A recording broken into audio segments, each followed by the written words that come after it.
Hi everyone, welcome back to another episode of Monday Morning Motorsports. I'm Kelly. And I'm Kelly's dad, also known as Scott.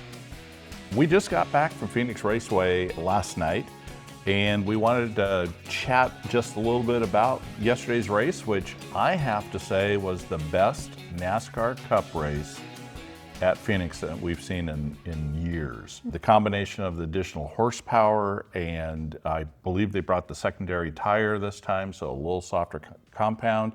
We had 3 and 4 wide racing, not just in the dog leg, but through 3 and 4, which is where we were sitting, and it was some of the best racing in a long time. So funny enough, my very first 2 notes were great racing throughout the field and a lot of 3 wide through turns 3 and 4. So that was also my key takeaway of the weekend, was that made it exciting.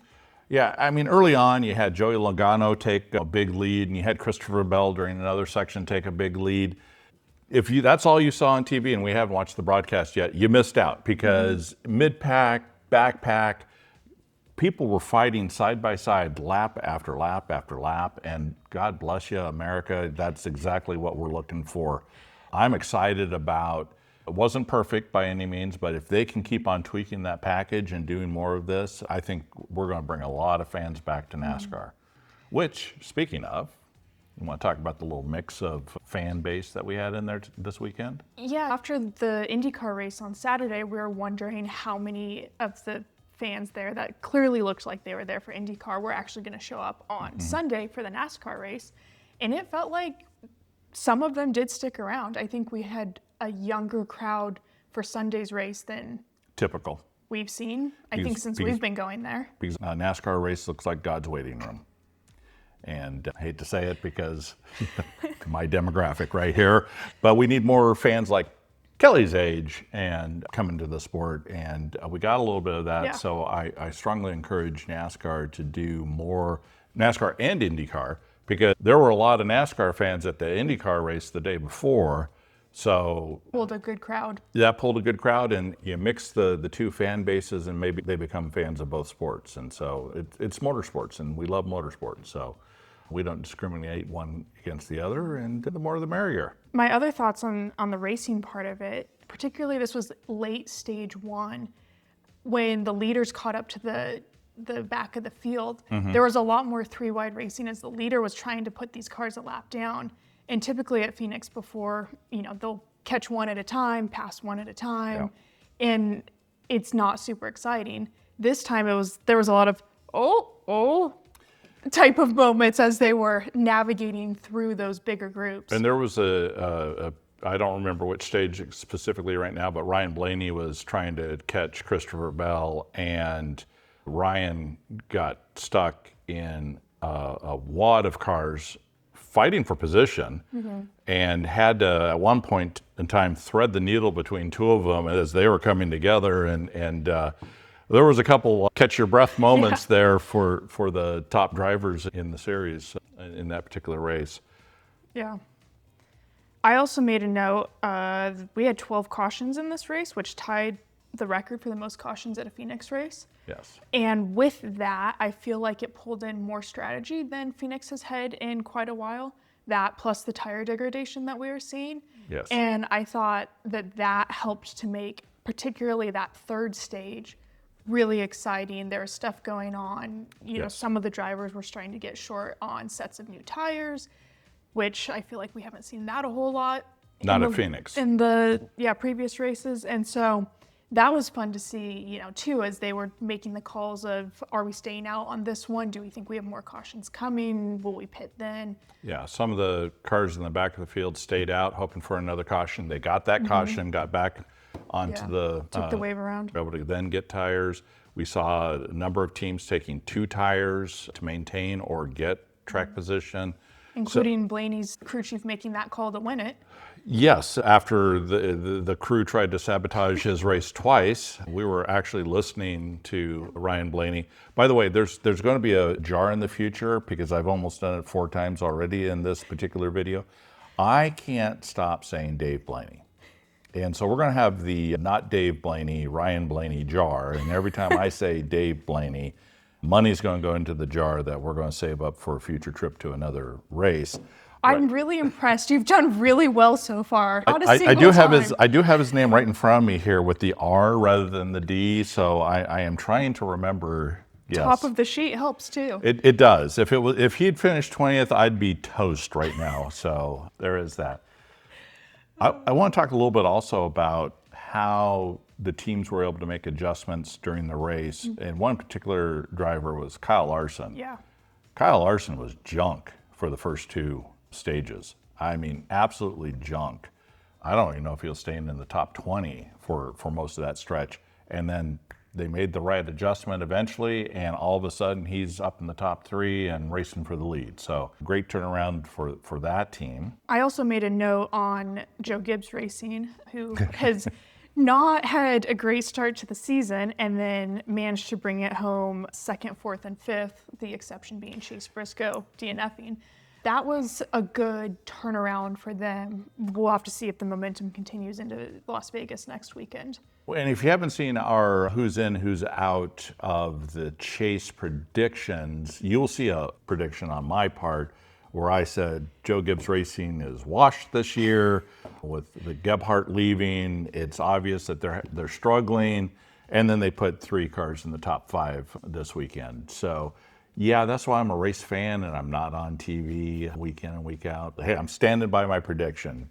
Yeah, this is a long-term prediction, not a one-race prediction, so we'll see how that turns I mean, out. that lasted 12 hours. That's how good that prediction was. But we did make it before the Phoenix race, Yes. So you'll see that based on what you see in that video, we didn't wait until after that race before we made our predictions, because that one is very wrong after yesterday's race.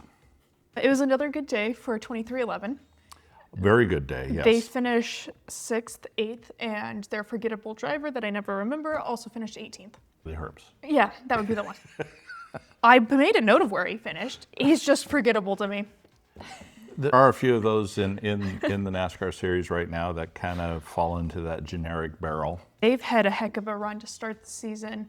Not just the 45 car, but Bubba Wallace has also had a good start to the season. So it will be interesting to see how long they can ride this momentum. Go back to last year, Christopher Bell.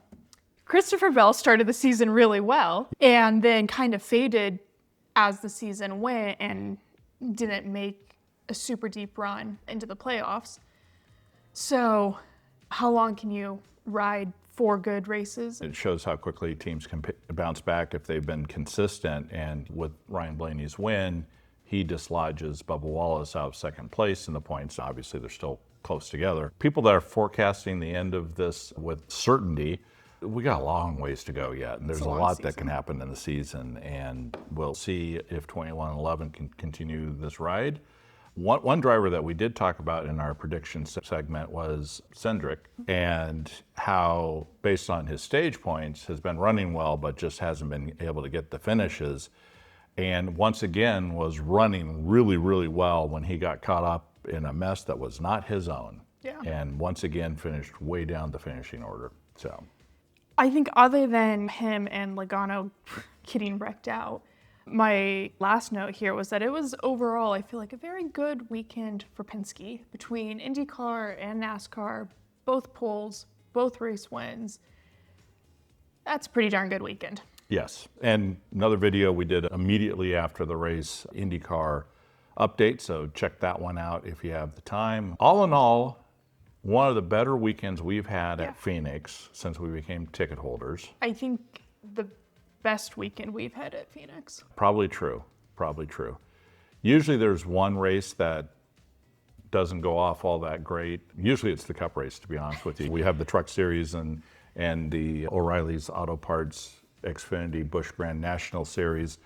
They usually put on a very good race. Often it's the Cup Series that lets us down and leads to a very boring and tedious race. We did not have that problem this weekend. So good IndyCar race, good O'Reilly's Auto Parts race, and a very, very good Cup race. The best I've seen there. So Yeah, good week. I think good weekend for NASCAR, good weekend for IndyCar. So normally we would do a segment here. Should you VCR, watch the whole race over, or should you just stick to the highlights? Without actually seeing the broadcast, I can't tell you how good the broadcast. We've heard some pretty bad things about the IndyCar broadcast. Hopefully that didn't carry over to the NASCAR broadcast the next day on Fox.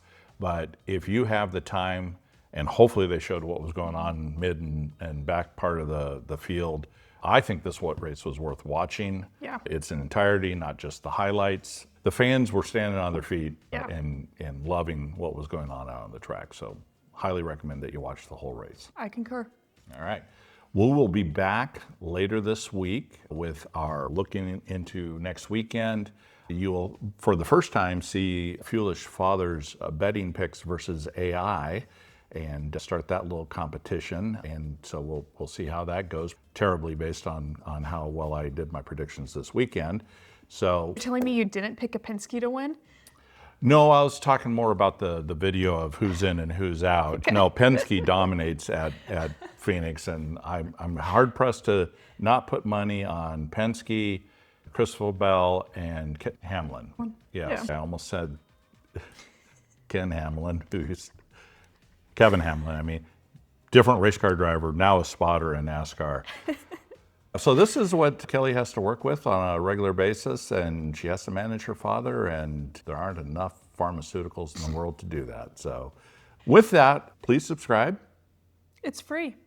and like the video, whether you liked it or not. Even if you don't like it, go ahead and hit that dislike button just as well. But more importantly, what were your thoughts from this weekend? Leave those down in the comments. And did you think NASCAR finally got closer to being where they need to be in this race? And we'll see you soon with another video from Monday Morning Motorsports. Have a good day.